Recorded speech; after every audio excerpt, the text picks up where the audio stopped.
हमारे हिंदुस्तानी घरों में जो माँ होती है, चाहे वो हिंदू की हो, मुसलमान की हो, सिख की हो, ईसाई की हो, वो जब सबको खाना खिला देती है तो जो बच जाता है वही उसके हिस्से आता है। तो इस मंच पर जो आज माँ की भूमिका में थे, मैं बड़े ही अदब एहतराम के साथ आपकी ओर से दावत सुखन दे रहा हूं आदरणीय नदीम फारूक जी। इजाजत है साहब, कुछ शेर पढ़ लूं?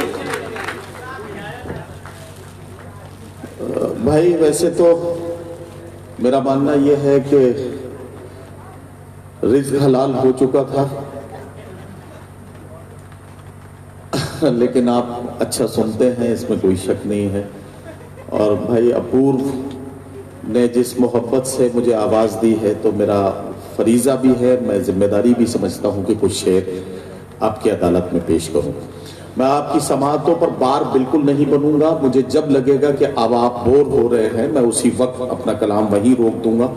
कोई जिद नहीं कि किसी गज़ल को मुकम्मल करना है। मैं चंद शेर शुरू करता हूं ताकि अगर आप जज्बाती तौर पर थोड़ा सा मेरा साथ देंगे तो मैं आपकी खिदमत में कुछ कलाम पेश करूंगा। मधुबन में पहली बार आया हूं मैं, तो जाहिर है कि यहाँ जो कुछ भी पढ़ूंगा आपके लिए नया होगा, लेकिन ये जो चैनल्स हैं इनके लिए भी मुझे कुछ नया कलाम पढ़ना है, तो मैं कहीं से शुरू कर देता हूं, उसके बाद धीरे धीरे आप तक पहुंचूंगा। इन चंद मिसरों के साथ मैं अपने सफर का आगाज करता हूं। भाई वो पथराई सी आंखों को भी काजल भेज देता है, सुलगती दोपहर में जैसे बादल भेज देता है। वो पथराई सी आंखों को भी काजल भेज देता है, सुलगती दोपहर में जैसे बादल भेज देता है। मैं अपने सब मसाइल बस उसी पर छोड़ देता हूं, मेरे उलझे मसाइल का वही हल भेज देता है। मैं अपने सब मसाइल बस उसी पर छोड़ देता हूं, मेरे उलझे मसाइल का वही हल भेज देता है। जहां वाले उसे जब याद करना भूल जाते हैं, जहां वाले उसे जब याद करना भूल जाते हैं, जमीनों की तहों में कोई हलचल भेज देता है। जहां वाले उसे जब याद करना भूल जाते हैं, जमीनों की तहों में कोई हलचल भेज देता है। मैं अपने सब मसाइल बस उसी पर छोड़ देता हूं, मेरे उलझे मसाइल का वही हल भेज देता है। और जहां अहले खिरद तेवर बदल कर बात करते हैं, वो इबरत के लिए दो चार पागल भेज देता है। जहां अहले खिरद तेवर बदल कर बात करते हैं, वो इबरत के लिए दो चार पागल भेज देता है। विधायक जी तशरीफ रखते हैं यहाँ। कभी झूठे उसूलों की तरफदारी नहीं होती, कभी झूठे उसूलों की तरफदारी नहीं होती, किसी के सामने हमसे अदाकारी नहीं होती। अमीर शहर बिकने पर बहुत मजबूर करता है, मगर खुशबू मेरी गजलों की दरबारी नहीं होती। अमीर शहर बिकने पर बहुत मजबूर करता है, मगर खुशबू मेरी गजलों की दरबारी नहीं होती। अपूर्व ये शेर सुनना कि सियासत ने दिलों में नफरतों का जहर बोया है, सियासत ने दिलों में नफरतों का जहर बोया है, वगरना गांव में नफरत की बीमारी नहीं होती। सियासत ने दिलों में नफरतों का जहर बोया है, सियासत ने दिलों में नफरतों का जहर बोया है, वगरना गांव में नफरत की बीमारी नहीं होती, वगरना गांव में नफरत की बीमारी नहीं होती। एक गजल अब शुरू कर रहा हूं और आपके करीब पहुंचता हूं कि ये किसके फूल से होठों पर प्यास बैठी है। गजल सुनना कि ये किसके फूल से होठों पर प्यास बैठी है, जो आज नहरे सितमगर उदास बैठी है। निगार खाने में अब हलचलें नहीं होती, सियाह जुल्फों में जब से कपास बैठी है। निगार खाने में अब हलचलें नहीं होती, सियाह जुल्फों में जब से कपास बैठी है। वो लौट आएगा दिल को यकीन नहीं होता, मगर न जाने क्यों पलकों पे आस बैठी है। वो लौट आएगा दिल को यकीन नहीं होता, मगर न जाने क्यों पलकों पे आस बैठी है, मगर न जाने क्यों पलकों पे आस बैठी है। हम ही है मीर के वारिस ये कौन मानेगा, हम ही है मीर के वारिस ये कौन मानेगा। हमारे घर में गजल बेलिबास बैठी है, हम ही है मीर के वारिस ये कौन मानेगा, हम ही है मीर के वारिस ये कौन मानेगा। हमारे घर में गजल बेलिबास बैठी है, हमारे घर में गजल बेलिबास बैठी है। और ये शेर और हमारे घर में गजल बेलिबास बैठी है। मिटा न दे कहीं शादाबियां गुलाबों की, मिटा न दे कहीं शादाबियां गुलाबों की, जो तेरे लॉन में जहरीली घास बैठी है। मिटा न दे कहीं शादाबियां गुलाबों की, जो तेरे लॉन में जहरीली घास बैठी है, जो तेरे लॉन में जहरीली घास बैठी है। एक मतलब यूं है कि वो शख्स बाअमल था मगर जिद पाड़ गया, अपनों से दूर होके मुसीबत में पड़ गया। वो शख्स बाअमल था मगर जिद पाड़ गया, अपनों से दूर होके मुसीबत में पड़ गया। और मिट्टी से अपनी जो भी वफाएं न कर सका, मिट्टी से अपनी जो भी वफाएं न कर सका, वो पेड़ आंधियों में जड़ों से उखड़ गया। मिट्टी से अपनी जो भी वफाएं न कर सका, वो पेड़ आंधियों में जड़ों से उखड़ गया, वो पेड़ आंधियों में जड़ों से उखड़ गया। उसने भी सबके साथ मेरी की मुखालिफत, जिसके लिए मैं सारे जमाने से लड़ गया। उसने भी सबके साथ मेरी की मुखालिफत, उसने भी सबके साथ मेरी की मुखालिफत, जिसके लिए मैं सारे जमाने से लड़ गया। और जिस दिन मेरे उरूज की उसने खबर सुनी, उस दिन से उसका ज़हनी तवाज़ुन बिगड़ गया। जिस दिन मेरे उरूज की उसने खबर सुनी, उस दिन से उसका ज़हनी तवाज़ुन बिगड़ गया। हरफ आखिर के तौर पर तहत में गजल का एक मतलब दो शेर, और उसके बाद कोशिश करूंगा कि तरन्नुम में गजल पढ़ सकूं। कई सारे लोग केतली, अच्छा पहले वो गजल के 3 शेर सुन लो कि आदमियत का निगहबान बनाने के लिए कोई दरवेश हो सुल्तान बनाने के लिए, आदमियत का निगहबान बनाने के लिए कोई दरवेश हो सुल्तान बनाने के लिए, कोई दरवेश हो सुल्तान बनाने के लिए। तेरी तस्वीरें लगा रखी हैं दीवारों पर, तेरी तस्वीरें लगा रखी हैं दीवारों पर, मैंने कमरे को परस्तान बनाने के लिए। तेरी तस्वीरें लगा रखी हैं दीवारों पर, मैंने कमरे को परस्तान बनाने के लिए, मैंने कमरे को परस्तान बनाने के लिए। मेरी किस्मत की ये दुनिया मुझे पहचानती है, मेरी किस्मत की ये दुनिया मुझे पहचानती है। लोग मर जाते हैं पहचान बनाने के लिए, मेरी किस्मत की ये दुनिया मुझे पहचानती है। लोग मर जाते हैं पहचान बनाने के लिए।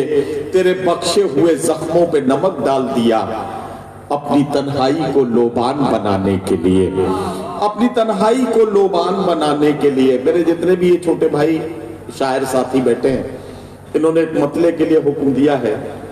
यहाँ जितने भी लोग हैं, बिल्कुल मुझे कोई वो नहीं, जितने लोग जा चुके हैं, साइंस कितनी ही तरक्की कर जाए, आने वाले को रोका जा सकता है, जाने वाले को आज तक कोई नहीं रोक सका।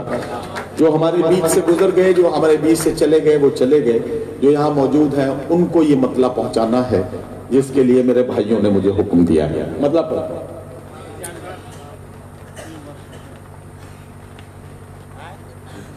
आज फिर चाय की मेज पर एक हसरत बिछी रह गई। और सुनेंगे तो मैं सुना पाऊंगा। आज फिर चाय की मेज पर एक हसरत बिछी रह गई। आज फिर चाय की मेज पर एक हसरत बिछी रह गई। प्यालियों ने तो लब छू लिए, केतली देखती रह गई। प्यालियों ने तो लब छू लिए, केतली देखती रह गई। आज फिर चाय की मेज पर एक हसरत बिछी रह गई। प्यालियों ने तो लब छू लिए, केतली देखती रह गई। अपूर्व, आज तक मैंने इस गजल के 2 शेर से ज्यादा किसी मुशायरे में नहीं सुनाए, लेकिन अगर इन कैमरे वालों ने ताली बजा दी तो मैं आज पूरी गजल मुकम्मल सुना दूंगा।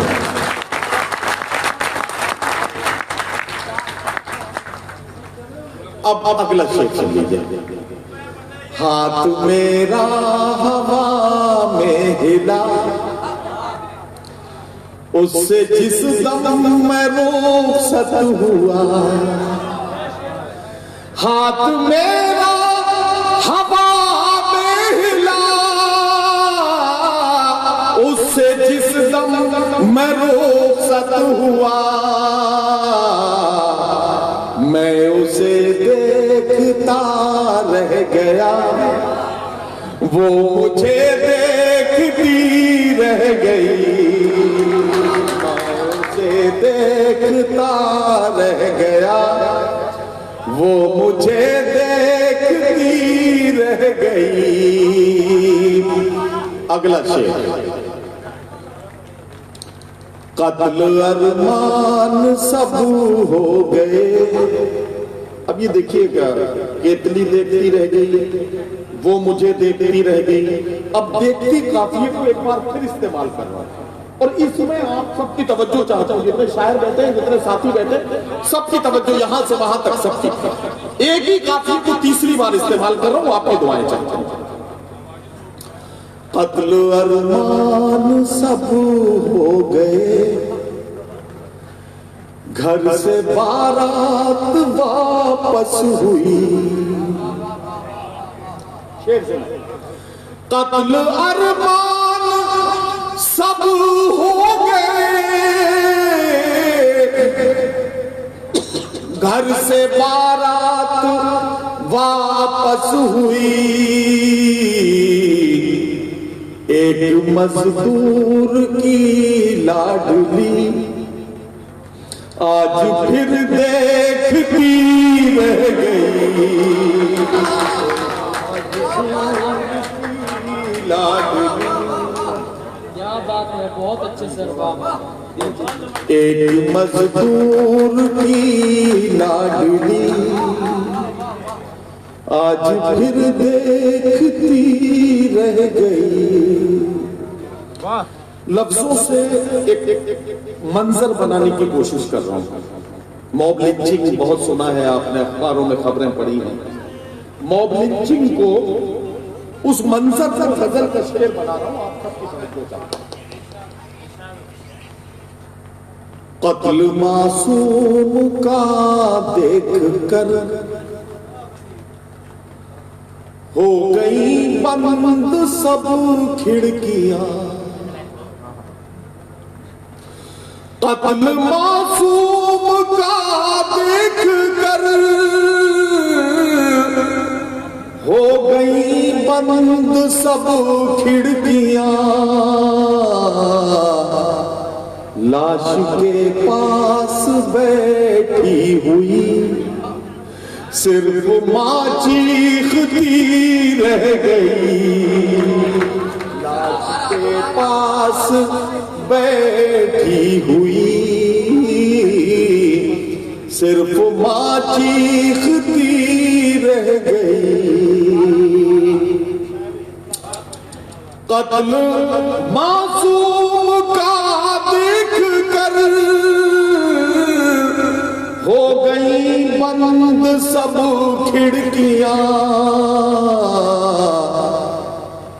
लाश के पास बैठी हुई सिर्फ माँ चीखती रह गई। मोहब्बतों में आपने बार बार सुना होगा कि उसने दिल मेरा टुकड़े टुकड़े कर दिया। मैं एक कदम आगे बढ़कर सोच रहा हूं कि अगर टुकड़े टुकड़े हो गया दिल तो फिर उसके बाद क्या होगा। गजल का शेर आपकी खिदमत में पेश कर।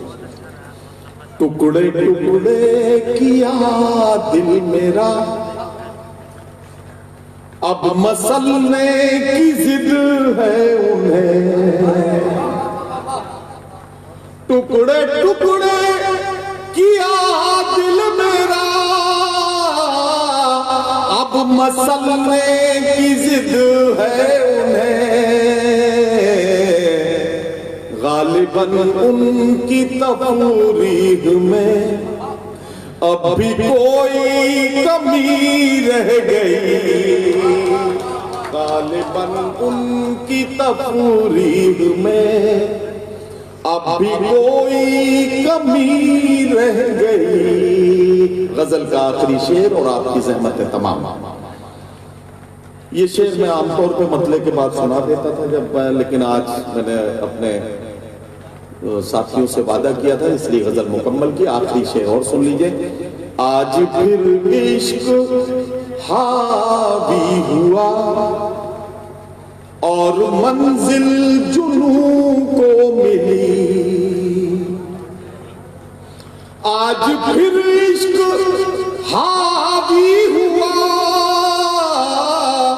और मंजिल जुनू को मिली। आज फिर दिल ही पहले चला अक्ल फिर सोचती रह गई। आज फिर ही पहले चला अक्ल फिर सोचती रह गई। मैं उसे देखता रह गया वो मुझे देखती रह गई। बहुत शुक्रिया। मैं समझता हूं कि फर्ज की अदायगी हो गई। हमारे चंद मुअज्जिज हजरात खड़े हैं, 1 मिनट के लिए बस यही रुक जाइए। एक शेर आपको सुनाना है, एक शेर जिसकी वजह से पूरी दुनिया में मुझे बड़ी दुआएं बड़ी मोहब्बतें मिली हैं।